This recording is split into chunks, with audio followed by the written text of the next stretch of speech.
Hola, soy Juliano Baruso y esto es Sobran los Motivos.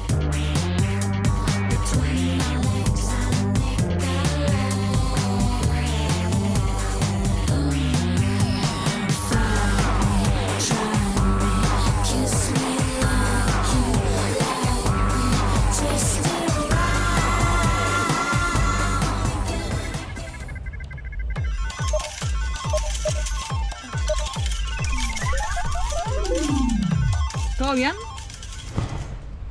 Apostar nunca es un juego. Rompe el silencio. Pedí ayuda. Hola Juli, ¿cómo estás? Bueno, bien, con una gran alegría y expectativa de estar acá con vos y compartiendo con toda la gente que estará mirando del otro lado de la televisión. Bueno, muchas gracias. Nosotros también teníamos muchas ganas de hacerte, de charlar de tu historia, que está vinculada a muchas historias y que son, con tus acciones, transformaciones para bien, obviamente, y oportunidades para aquellos que no han tenido nuestras oportunidades, ¿no es cierto? Sí, sin dudas. Me gusta pensar que hace mucho tiempo atrás, cuando abrí mi Facebook, me preguntó a qué me dedicaba el Facebook.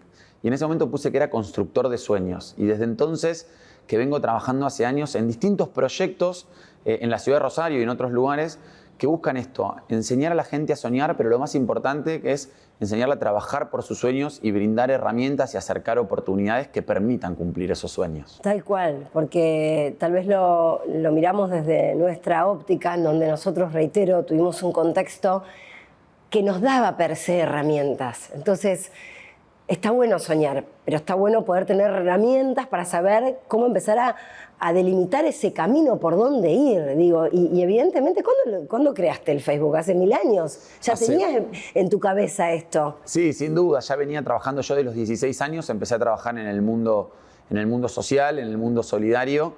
Y lo creé, ya ni recuerdo, creo que la vida era en blanco y negro cuando lo creé. No, pero digo, pusiste constructor de sueños. No soñador, constructor de sueños. Eso habla de pensar en un otro. Sí, definitivamente. Desde que tengo memoria, siempre empaticé con las situaciones de los otros. Y desde muy chiquito, a pesar de venir de una familia en la que tuve oportunidades de tener una casa, tener una cama, tener un techo, un confort, acceder a la posibilidad de estudiar, siempre entendí que no todos tenían esa oportunidad. Y siempre supe que podía ser o un observador o un protagonista de esa situación. Te faltaba el cómo entrar, ¿no? ¿Por dónde voy? ¿Cómo le doy forma a este sueño mío también? Porque es un sueño también tuyo, ¿no? Evidentemente. Totalmente. Y como yo siempre digo, cuando uno hace un acto solidario es egoísta, porque el primero que se siente bien es uno. Se siente tan bien ayudar, tan bien, que si todos lo probarían, les aseguro que todos ayudaríamos, no sé si tan alto como lo hace Juli. Juli, ¿cómo empezó este camino tuyo? Bueno, mi camino arranca cuando yo tenía 15 años. Fue la época de las inundaciones acá en Rosario y un profesor de la escuela nos planteó la posibilidad de venir a dar una mano en lo que era el batallón 121, que estaban evacuando a la gente damnificada por las inundaciones.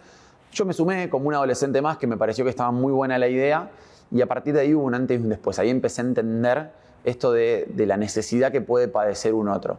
Y a partir de ahí un camino de ir probando por distintos lugares. Estuve en grupos misioneros de la parroquia, estuve en grupos solidarios.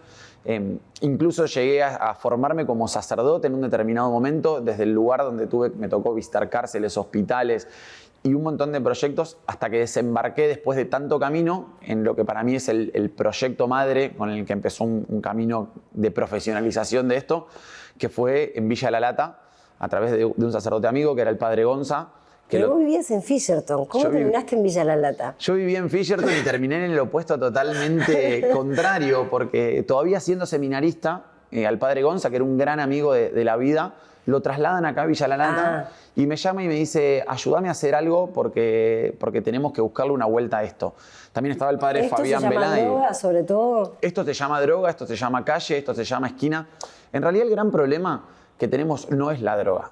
El gran problema es que en las barriadas populares, con modelos de familias disfuncionales, atravesadas por un montón de problemáticas entre las que está la droga, sucede que los chicos no tienen referentes familiares fuertes. Y cuando eso pasa, lo que sucede es que no desarrollan hábitos. Básicamente, vos y yo, cuando éramos chiquititos, nos lavábamos los dientes, nos bañábamos, o íbamos a la escuela, poníamos una mamá, un papá o algún abuelo que nos decía que había que hacerlo. A mí, si no me decían que tenía que ir a la escuela, probablemente también no hubiera ido. Cuando no están esos referentes familiares, uno no desarrolla hábitos. ¿Por qué no están esos referentes en la casa? Esos referentes no están porque les toca atravesar situaciones vinculadas a la violencia, vinculadas a la conflictualidad delictiva. Por ahí hay o mamá o papá que está preso, está privado de la libertad, o está en situación de consumo, o simplemente está todo el día trabajando en trabajos informales y precarizados para poder bancar la olla en casa. Es tan interesante lo que estás diciendo, porque saca el foco de la droga que está inserta hoy, pero digo, hablemos de las rutinas. Hablemos de los hábitos, hablemos de todo eso que se ve desdibujado. Cuando uno no desarrolla hábitos no puede asumir responsabilidades. Entonces, ¿qué pasa? Hay una edad clave, que es cuando los chicos tienen 12 años, que hacen el paso de ir al colegio a la tarde e ir al colegio a la mañana. Cuando yo no desarrollé hábitos y no puedo asumir responsabilidades, tarde o temprano no me levanto para ir a la escuela. Y empezamos a detectar que en abril, marzo, mayo a más tardar, los chicos se desescolarizaban. Y ahí quedaba una oferta de un montón de tiempo libre que lo viene a suplantar la calle.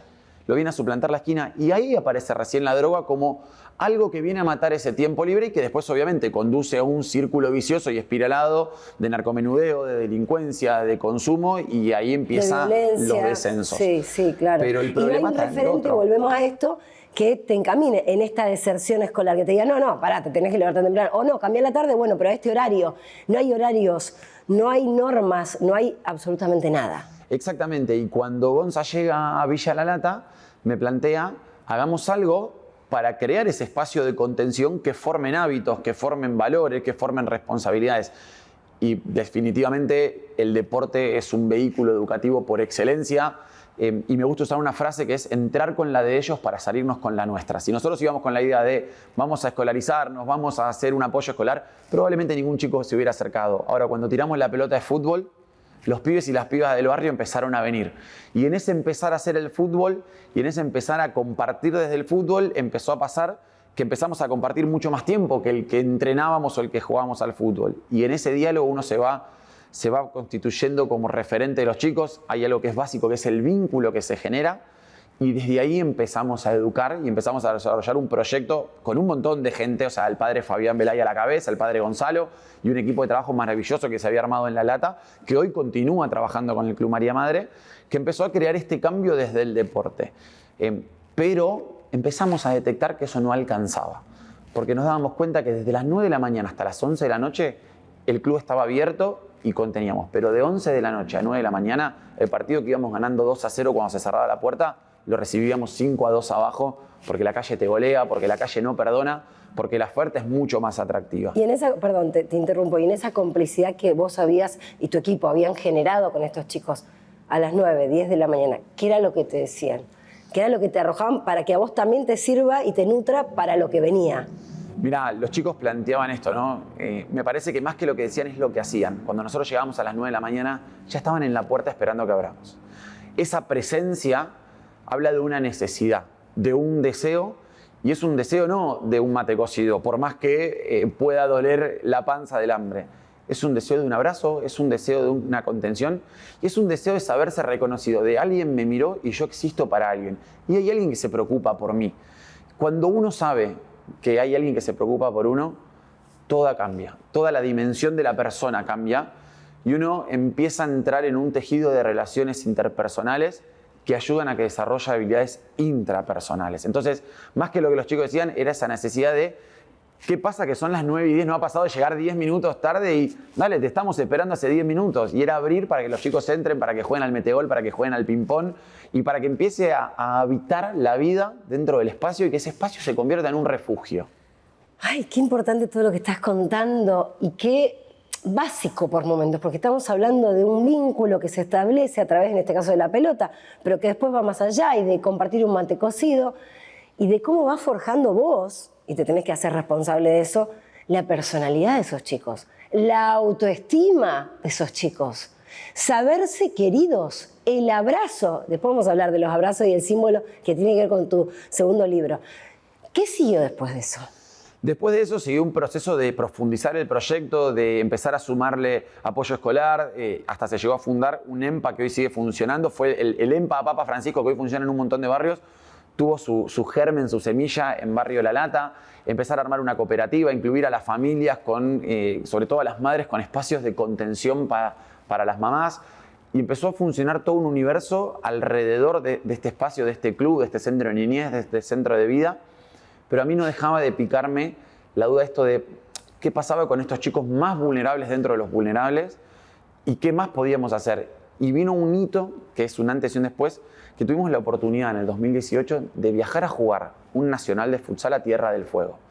Cuando tuvimos esa oportunidad elegimos a 10 chicos y les planteamos que durante esa semana que durara el torneo, más allá de lo que implicaba viajar en avión y todo el romper esas barreras, claro. Pero les planteamos que ellos soñaban con ser futbolistas, que durante una semana iban a vivir como un futbolista profesional. Y si bien había un fervor bárbaro, a partir de ahí nosotros empezamos a ajustar con que había un horario de levantarse, un horario de desayunar, un horario en que se podía usar un teléfono y un horario en el que no se podía usar el teléfono. La alimentación. Una todo. nutrición determinada. Sí. Y si bien por momentos nos salíamos del libreto y se armaba lo que yo me gusta pensar en la hecatombe porque a los chicos les salía el barrio de adentro, era tanto el fervor por lo que estábamos viviendo que los chicos lo respetaron. Y yo recuerdo, y lo cuento en el libro, que en el momento... ¿En el segundo o el primero? En el segundo cuento esto, que en el momento que volvimos de Ushuaia, nos bajamos del avión, yo pensé, ¿y si ahora en vez de llevar a los chicos a sus casas, nos fuéramos todos juntos a un lugar y continuara esto? ¿Qué pasaría con ese desarrollo de los hábitos? ¿Y ahí es donde cruzaste la línea? Y ahí fue un antes y un después, fue un cruzar la línea y fue decir, en el libro lo cuento, que llegué a la villa y le dije a Gonza, tengo una idea. Gonza se puso pálido porque ya sabía que si yo le decía tengo una idea era algo grosso. Y le dije, tenemos que hacer la pensión del club. Y Gonza me miró y me dijo, estás en pedo. Porque con nocturnidad y minoridad nadie se quiere meter. Claro. Por algo no existen este tipo de instituciones en nuestra provincia. Pero yo sabía que era por ahí. Y nada, empezando a charlar y sobre todo después de que había publicado Cruzar la Línea en plena pandemia. Que hablaba de que para aquellos que quieran comprarla también está el libro. Está disponible, obviamente. Bien. Cruzar la Línea fue un libro que surge en plena pandemia como una invitación a la gente que por ahí, estando tanto tiempo encerrada en su casa, podía observar mucho más todo lo que era el complejo vulnerable de los barrios populares y que se preguntaba yo cómo puedo ayudar. Cruzar la Línea vino a ser una invitación, casi que un manual de decirte, mira, podés involucrarte, podés ser protagonista y existe todo este abanico de posibilidades en la que vos te podés sumar. Desde mis historias y mis vivencias, desde ir al monte en el Chaco o en Entre Ríos con el grupo misionero hasta el proyecto del club, era mostrar un abanico de posibilidades. Un manual de la solidaridad, me encanta. Bueno, después vamos a poner dónde conseguirlo. Sí, por supuesto. Y bueno, sale Cruzar la Línea y con Cruzar la Línea salió todo un fervor de decir, bueno, es por acá y esto vale la pena y hay que hacer.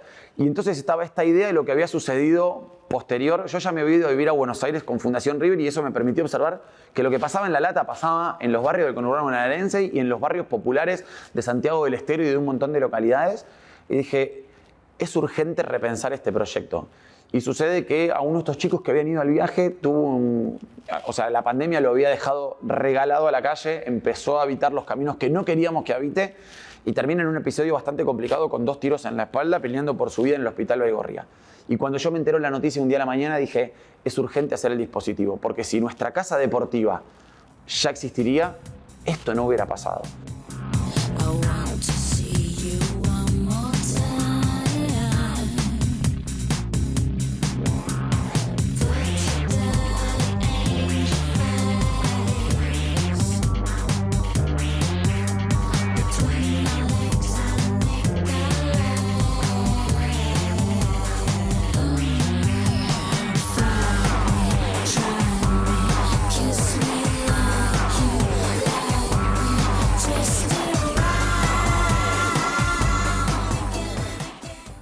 Tenemos un nuevo plan para vos, Plan Red de AMR Salud, con atención preferencial en los prestadores de la red AMR, Sanatorio Aliare, Hospital Español y Sedica, y las clínicas, centros médicos y profesionales de la red en Rosario y alrededores. Plan Red de AMR Salud, tu mejor plan.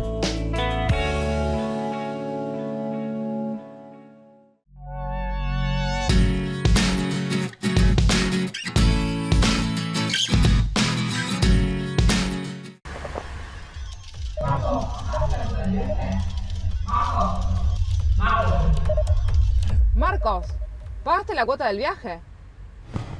Apostar nunca es un juego. Rompe el silencio. Pedí ayuda.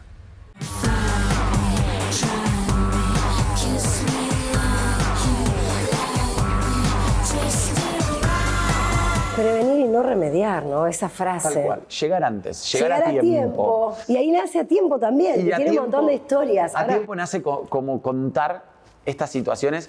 En realidad surge A Tiempo, que viene a ser un cachetazo a la realidad, porque creo que en los últimos 5 o 6 años post pandemia vivimos en un contexto cada vez más difícil, donde la situación social está cada vez más compleja y creo que ha crecido como una idea de desesperanza total, donde escucho frases como, bueno, esto ya no se puede cambiar, el problema es estructural, ¿qué querés que hagamos? Ya no hay solución posible. Y A Tiempo viene a ser un cachetazo en realidad, decir, todavía estamos a tiempo. ¿Por qué? Porque hay un montón de historias de personas que están del otro lado de la línea y que desde su ser y desde su hacer van transformando sus microrealidades. Entonces A Tiempo primero tiene una parte donde cuenta historias de distintos personajes con los que me fui topando y que por ahí desde su historia de resiliencia, desde su historia de intervención social, en los mismos barrios, gente de las mismas barriadas, arrojan una luz y son como una pequeña llamita que viene a iluminar. por ejemplo, Marcia. Marcia, Pedro, Silvia, son personajes con unas historias tremendas y que desde su vida nos motivan y nos dicen, ojo, que no está todo perdido. Contá muy breve lo de Pedro y lo de Marcia, que son de dos realidades similares, pero de dos lugares geográficos distintos. Totalmente. Marcia es una chica de Barrio 31, popularmente conocida como la Villa 31 o la Villa de Retiro, proveniente del Paraguay, que llegó de muy chiquitita a la villa, que le tocó, como a todos los que llegan a la villa, encontrarse con un mundo muy complejo, con un entramado social, cultural muy complejo. Y hostil, imagino, y salvaje. Muy hostil, donde además al poquito tiempo de vivir ahí fallece su padre y ella desde siempre tuvo en claro que quería superarse. Y hizo la primaria y cuando comienza la secundaria se topa con un programa de Fundación River que se llamaba Jóvenes al Mundo y ella supo que tenía que estar en ese programa, que no solo era una beca económica para continuar los estudios, era sobre todo un acompañamiento a la trayectoria educativa. A Marcia la conocí en ese programa y desde siempre brilló porque es una persona que cuando vos conectás con ella te das cuenta que tiene una gestión emocional impresionante para tener en claro qué es lo que quiere y qué necesita para alcanzar eso que quiere. Marcia terminó la secundaria, estudió licenciatura en hotelería y turismo, se recibió hace muy poco, hoy tiene su propio proyecto de gestión de turismo comunitario en el mismo barrio y fue una persona que transformó su realidad y la de su familia desde las mismas herramientas, ¿no? Entonces, cuando de repente nos encontramos con una historia como la de Marcia, vemos que es posible que un chico de la barriada, que una chica de la barriada, nosotros decimos la barriada, pero hablando mal y pronto de la villa y de la villa miseria, pueda trascender y pueda formarse y pueda empezar a crear otra realidad, ¿no? ¿Y Pedro? Y Pedro es un niño que hoy vive en la Casa Deportiva, que es el gran proyecto que surgió, que fue fundar este hogar. A Pedro lo conocí en el año 2019 en Villa Itatí. Villa Itatí es la villa más grande del conurbano bonaerense, que son 47 hectáreas de villa, y es de las más precarias. Y si me permitís más que contarte, te puedo leer un pedacito Dale, de lo que me es Pedro, encantaría. que lo leímos el otro día en la Dale. presentación y estuvo muy bueno. Dale. Y dice así: me encanta ir a tomar mates a lo de Sebastiana, en la imponente Villa Itatí, aunque le ponga 300 variedades de yuyos que ponen en jaque a mi estómago. Cada vez que vuelvo a su casa, pienso en el día que fuimos a contarle de la casa deportiva para decirle que teníamos ganas de darle la oportunidad a Pedro, su hijo menor. Ese día para Pedro fue un antes y un después. Pedrito es un ejemplo invaluable de lo que significa luchar para sobrevivir. Cuando su mamá estaba embarazada comenzó a tener complicaciones y desde la panza Pedro tuvo que lucharse como forjador. Pero hay personas que tienen una fuerza de vida que arrasa con todo y frente a todo pronóstico Pedro nació. Y no nació en un sanatorio cuidado y controlado por un contingente de médicos. Nació como nacen muchos niños de los barrios humildes y marginales. Nació en la casa de la tía Susana, la partera de la familia y de todo el barrio. Cuando Pedro tenía meses de vida, Sebastiana decidió emigrar de Paraguay a la Argentina en busca de un futuro mejor. Y para ganarse la vida empezó a cartonear. Pero el paso del tiempo empezó a hacerse sentir en el cuerpo de Sebastiana. Y con 11 años Pedro tuvo que hacerse grande de un saque y empezar a salir con el carro. A los 11 años, Pedro manejaba el carro casi como un juego, imaginando que manejaba uno de esos autos increíbles que veía en la televisión. A las 6:30 de la mañana, lloviera o tronara, hiciese calor o un frío que te helara los huesos, Pedro salía con el carro, recorría kilómetros y todo aquello que pudiera ser vendido lo cargaba en su Ferrari de 2 ruedas. Pedro sabe que el carro es mucho más que un carro y por eso jamás se sintió avergonzado de salir a cartonear. Con orgullo lo cuenta porque fue lo que le tocó en la niñez. Con el mismo orgullo que relata que una vez andaba solo tirando de su carro y 2 chicos un poco más grandes se lo quisieron robar. A palazos lo defendió. Y mientras lo cuenta automáticamente mi mente se acuerda que en los torneos de fútbol de Fundación River, Pedro cambiaba su rol de jugador de campo por el de arquero. Y su momento destacado eran los penales. ¿Cómo no iba a atajar los penales de la cancha si hace años que ataja los penales de la vida? Pedro es un luchador y su lucha silenciosa lo llevó a que la vida, que durante años le puso obstáculos, le regala una hermosa oportunidad, la de entrar a la casa deportiva. Pedro hoy ya no tira el carro, pero empuja un sueño enorme, el sueño de progresar y tener un proyecto de vida. Pedro hoy sueña con ser arquitecto y yo no tengo dudas de que va a lograrlo. No solo porque es un luchador, sino sobre todo porque de construir, Pedro sabe una banda. ¡Wow! ¡Wow! ¡Wow! ¡Wow! De construir y construir otra realidad. Totalmente, ¡Wow! totalmente. Y Pedro está en la casa deportiva. Pedro vive en la casa deportiva, debe estar en este momento organizando su semana, organizando su escolaridad. Está escolarizado en la Escuela de Ingeniero Pedro Cristiá, que queda muy cerquita de la casa. Practica deporte en el Club Regatas. Ya hace más de 1 año y medio que vive en esta casa y cada vez que hablo con Sebastiana, que es su mamá, que la voy a visitar frecuentemente, me dice que le llama mucho la atención cómo cada vez que lo vuelve a ver a Pedro va encontrando una persona completamente distinta. Realmente es asombroso. Como por un lado hay testimonios fehacientes de que se puede, mismo vos lo decías recién, que nadie se mete con la minoridad y vos lo pudiste hacer. Digo, también en eso hay una concreción y hay una página nueva abierta dentro de la legalidad vinculada a la minoridad, ¿no? Porque estos chicos no son personas con problemas con la justicia. Vos hablaste con la familia y claro, ellos deciden ir, son menores y deciden ir a vivir a la casa deportiva. Tal cual, son menores a los que se les presenta el proyecto a través de organizaciones barriales que por ahí van contándonos los casos. Se les cuenta cómo es esta forma de vida a ellos y a su familia. Y si ambos están de acuerdo, comienza un proceso de adaptación para ver si la persona va a poder sostener justamente este modelo de vida, hasta que en un momento ya ingresan a vivir de forma permanente, se escolarizan en las escuelas con las que trabajamos, pasan a hacer deporte. El deporte es obligatorio en la casa, tienen que hacer, ellos pueden elegir, pero tienen que obligatoriamente hacer un deporte grupal y un deporte individual para desarrollar justamente todos estos hábitos de los que hablábamos y los valores que implican el deporte. Y viven ahí, están escolarizados y obviamente tienen acceso a un montón de beneficios, desde comodidades materiales, pero sobre todo a estar acompañados por un equipo interdisciplinario maravilloso que tenemos, un equipo de voluntarios maravilloso que tenemos, que van haciendo de que ellos puedan ir desarrollando su personalidad, sus habilidades blandas y empezar a delinear un proyecto de vida, ¿no? ¿A qué aspira la casa deportiva? ¿Hacia dónde va? Porque hoy son 7, pero ¿qué es lo que estás soñando y pensando? La casa deportiva está atravesando un momento vital porque cuando nosotros empezamos con esto todo el mundo nos decía están locos. De hecho nos reuníamos con otros organismos y nos reuníamos con organismos estatales que nos decían ustedes no entran en ningún lado, porque lo que decías no vienen del sistema judicial, del sistema penal, no entran en el sistema de adicciones, porque por ahí, por más que alguno haya podido tener algún consumo esporádico, no son chicos adictos. No entran en ningún lado ustedes, no son un colegio pupilo, no son una pensión de fútbol. O sea, abriste un nuevo abrimos capítulo, un digamos, camino pero... que al principio era bueno, lo importante es consolidar esto. Hoy ya consolidado, pudiendo mostrar resultados fehacientes y objetivos, empezamos a pensar, y sobre todo la gente que empieza a conocer este proyecto nos empieza a decir, tiene que ser un modelo a seguir y replicar esto, ¿no? Hacer nuevas casas deportivas. Bueno, yo sueño con tener un montón de casas deportivas, sueño con que podamos tener casas deportivas también para chicas, porque son todos chicos, que podamos tener varias en la ciudad, porque hay un montón de casos. Bueno, de a poquito, pasos firmes, pasos concretos, pero soñar siempre en grande, siempre tener el sueño bien en grande y ir teniendo los pies bien en la tierra, pero la vista puesta bien arriba en el cielo, como para ir construyendo de a poquito un futuro mucho mejor.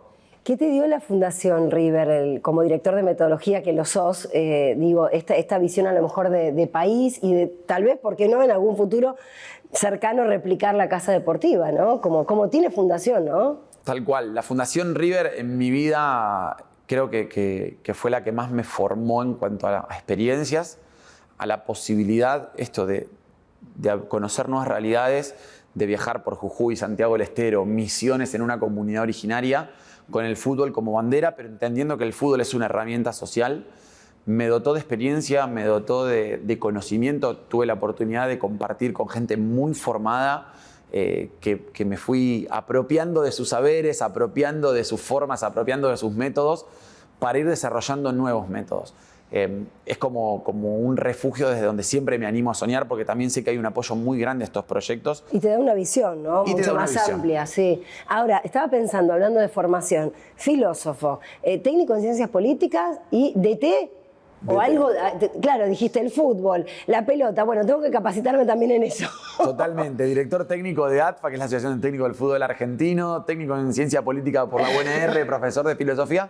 Pero lo más importante, constructor de sueños, siempre. Me encanta, Juli. Bueno, para cerrar, si te parece, si nos permitís deleitarnos y también reflexionar, leemos algo a tiempo, algo más que vos elijas, como para cerrar este círculo por hoy, de lo que estamos charlando, que es tan hermoso y que se puede. Y esta cosa de prevenir y no tener que remediar, que muchas veces cuando uno emparcha las cosas, es difícil, digamos, que no haya cicatrices cuando uno emparcha. Gonzalo Montiel se para frente a la pelota a tan solo 5 pasos de ella. En su espalda sabe que tiene la pesada mochila del sueño de millones de personas, pero en especial el sueño de Lionel. Respira con serenidad, exhala el aire y la cruza con firmeza. El tiempo se detiene. El instante es eterno. La pelota acaricia suavemente la red y se descontrola todo. Argentina es campeón del mundo. La vida, para quienes amamos el fútbol, es como una cancha más grande. Es un partido, es el partido. Cuando el partido se pone bravo porque sucede algo que no estaba planeado y todo se vuelve oscuridad, es cuando aparecen jugadores que desde su coraje y sabiduría son luz. Cuando parece que todo está perdido y no hay esperanza, se hacen grandes y se convierten en faros, como Lionel o el Diego, que te sacan un gol de la galera en el último minuto cuando todo se estaba yendo al carajo. En la cancha donde se juega el partido de la vida sucede lo mismo. Vivimos en un contexto realmente difícil.